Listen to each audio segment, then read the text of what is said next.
好，來看到加拿大這一次不貴了，怎麼回事呢？美加正式的開戰了，卡尼現在是$1對上$1，對川普來精準的反殺。川普這個時候真的是內外交迫，除了外部得面對來自於加拿大的報復壓力之外，內部被爆他現在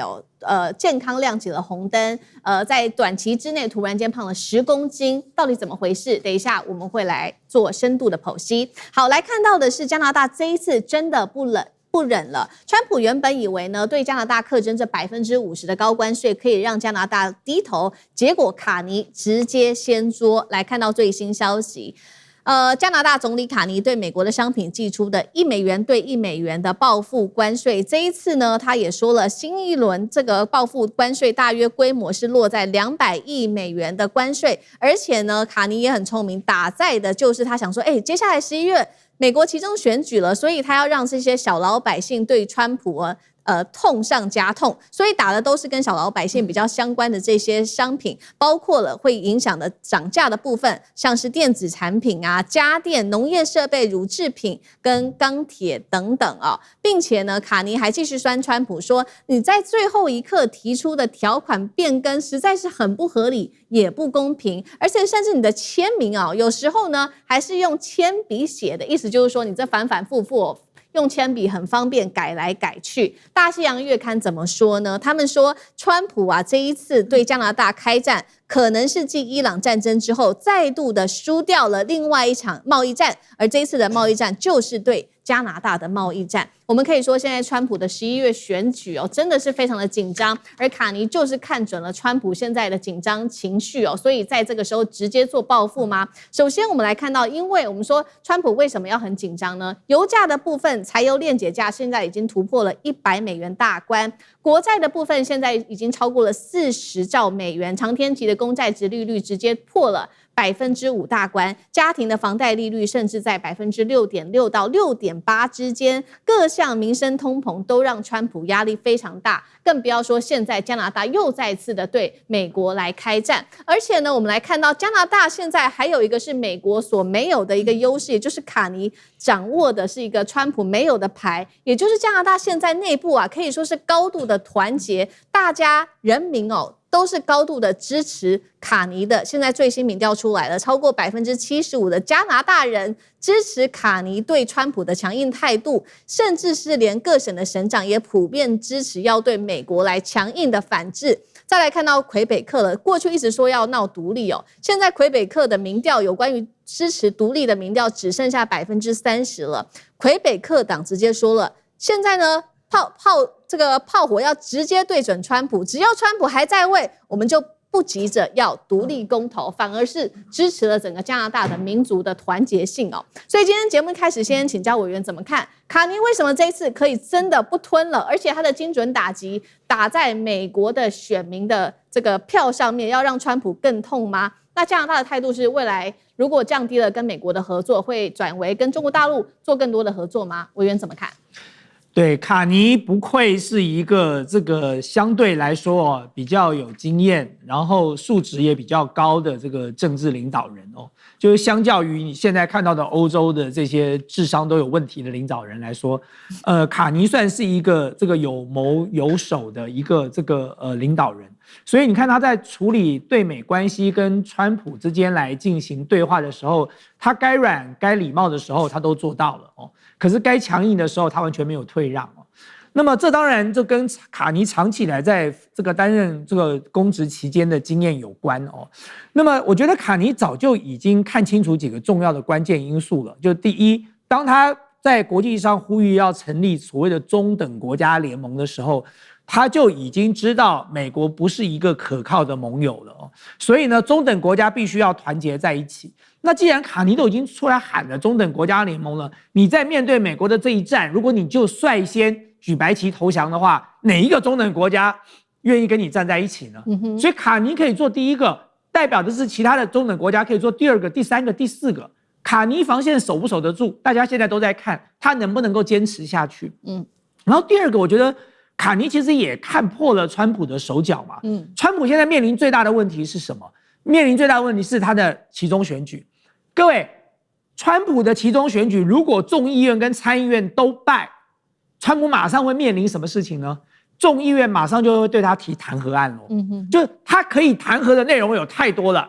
彈劾案在眾議院只要普通多數就可以通過了，然後接着就要送到參議院去了。參議院如果你今天共和黨慘敗，你讓民主黨掌握了2/3席次，那麼這個總統就要被解職了。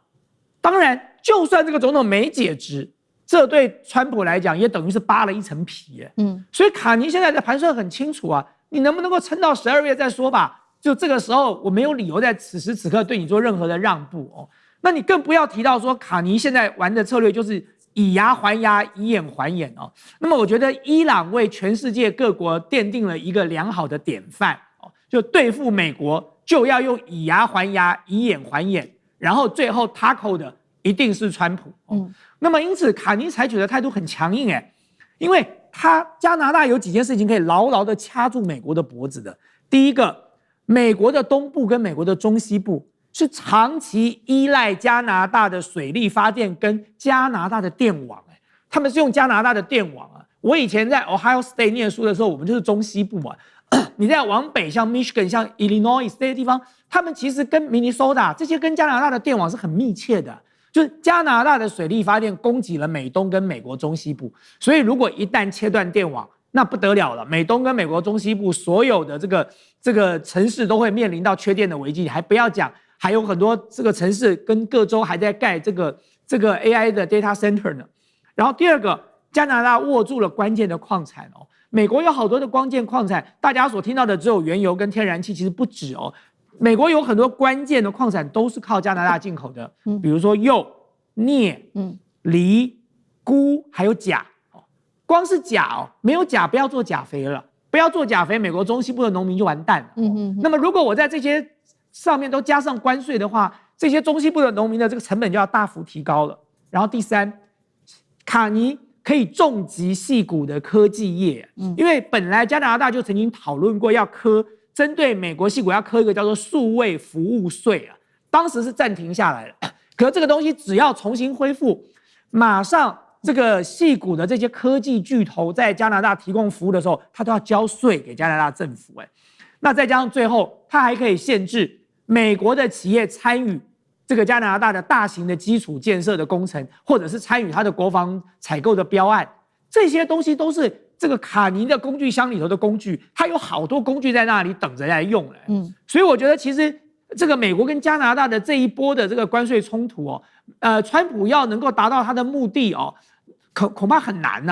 那麼卡尼恐怕也經過了長期的精算跟布局了，他現在就是按照他原本的劇本嘛，按照這樣的步驟一步一步的來出招了。好，所以我們現在看到說卡尼他是精準打擊等於說一招就可以直接斷掉了對於美國包括了電力啊、礦產跟他的電子跟農產設備，對於川普來說很緊張的就是他的選民，因為包括了農民跟科技業者都是他非常非常重要的選民他的選票。楊老師又怎麼看同一個問題？對於接下來這個期中選舉會有很重大的影響嗎？會。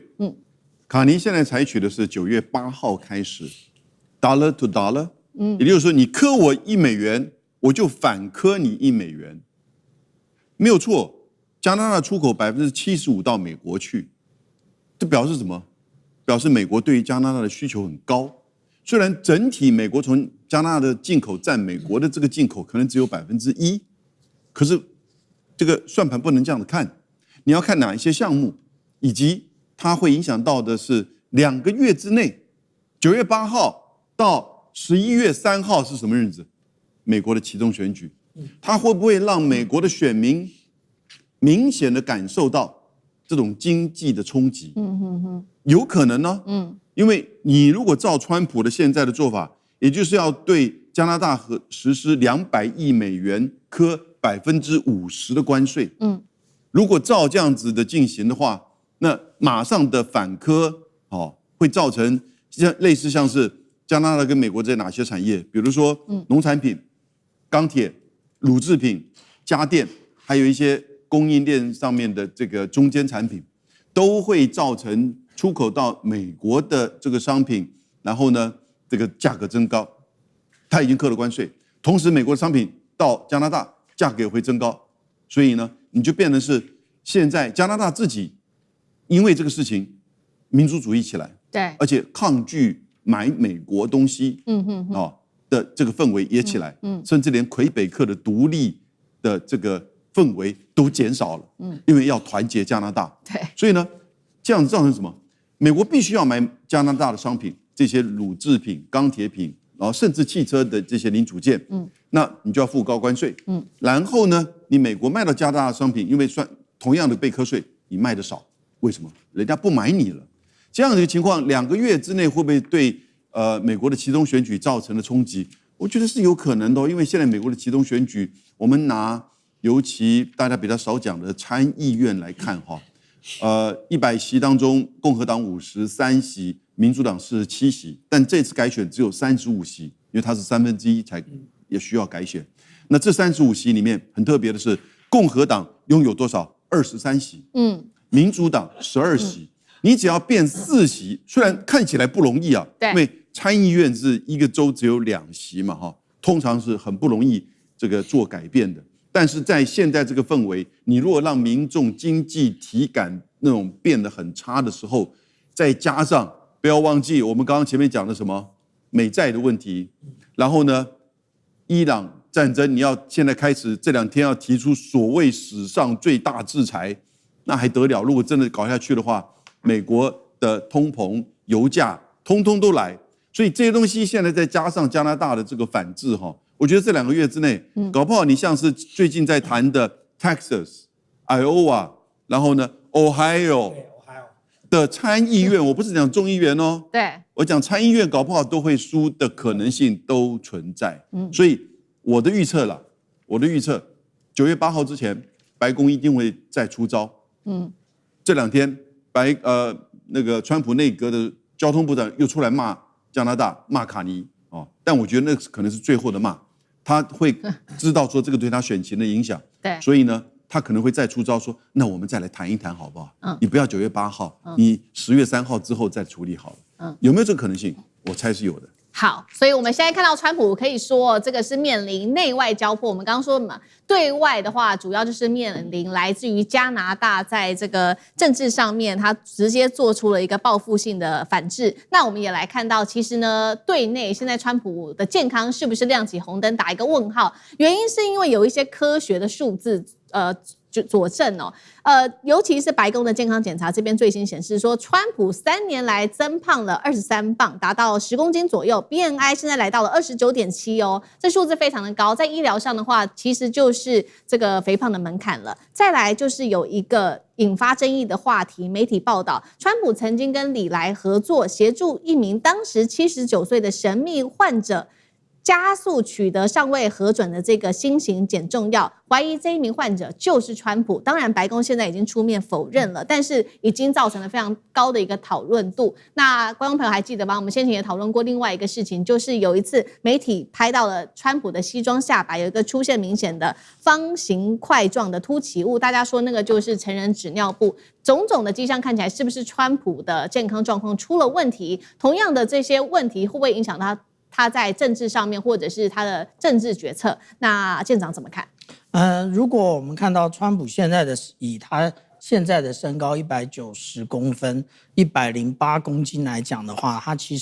他對於過重，也就是肥胖的部分呢，只差1.6磅，也就是0.7公斤的部分啊。但是呢，川普也不怨天不由人，為什麼？因為他当初是怎麼樣笑這個他的前任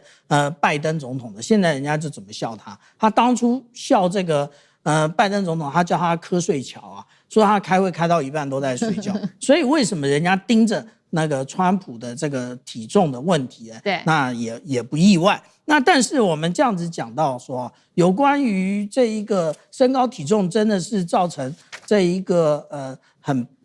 疾病嗎？那也不一定。那為什麼我們這麼說？我們看一下哦，大部分的醫學報道都有一種說法，也就是長壽這件事情是會遺傳的。那川普的爸爸他活到93歲啊，他的媽媽活到88歲，醫療的水準還沒有現在他有一個總統團隊那的好啊，那都可以活到這麼老了，那所以川普應該也得到這樣的一個優良的基因。但是川普為什麼會不斷的肥呢？其實我深有所感啊，因為都是過勞肥啊，也就是川普本身呢，他有很密集的會議，然後他還有媒體活動，還有公開演說，晚上還不定時要發他的 Truth Social， 其實這都是他過勞的主要原因啊。那因為他想要從媒體捲起千堆雪，然後來造成他的一個執政的順遂。但是我們這樣講啊，有關於最近被大家拍到那個成人紙尿布的疑問的部分啊，那可能如果大家家裡頭有長輩在穿成人紙尿布的話，你就會發現那個不是。為什麼？因為紙尿布是對稱的，它如果右邊凸起，左邊應該也會凸起，而且凸起的部分呢，不是在臀部這個位置，而是在那個我們講到這一個兩腿之間的這個位置，它是會有下垂的。但是這一個反而更嚴重，為什麼？因為它那個地方